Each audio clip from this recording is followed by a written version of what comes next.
ചോറ് അങ്ങോട്ട് വിളമ്പ് കൂട്ടി. മാടമ്പിയില ആദ്യമായിട്ട് വരുന്നവർക്ക് ഇലയിട്ട് നിലത്തിരുത്തി ചോറ് ഉളമ്പി കൊടുക്കണ പതിവ് പണ്ടേ ഉള്ളതാ. വിളമ്പുന്ന ഭക്ഷണം ബാക്കി വെക്കാതെ കഴിക്കുകയും വേണം. അതാ അതിന്റെ രീതി. ഞാൻ ഒരു ഡയറ്റിലാണ്. ഒരു ഡയറ്റ്. ഭദ്രകാളിയുടെ കണ്ണ. ഇപ്പൊ ഇവള് ജപിച്ചു കൊടുക്കണ നാട്ടുമരുന്നും ഇവിടെയുള്ളവർക്കൊക്കെ ഫലിക്കണമെന്നാ പറച്ചില്.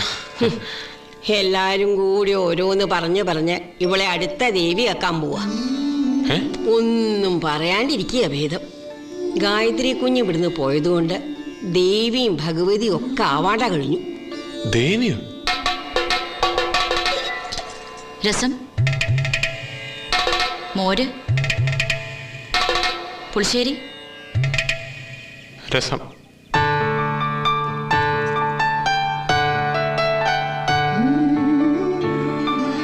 അപ്പൊ പിന്നെ ഡയറിയിൽ എഴുതിയിരുന്നതോ?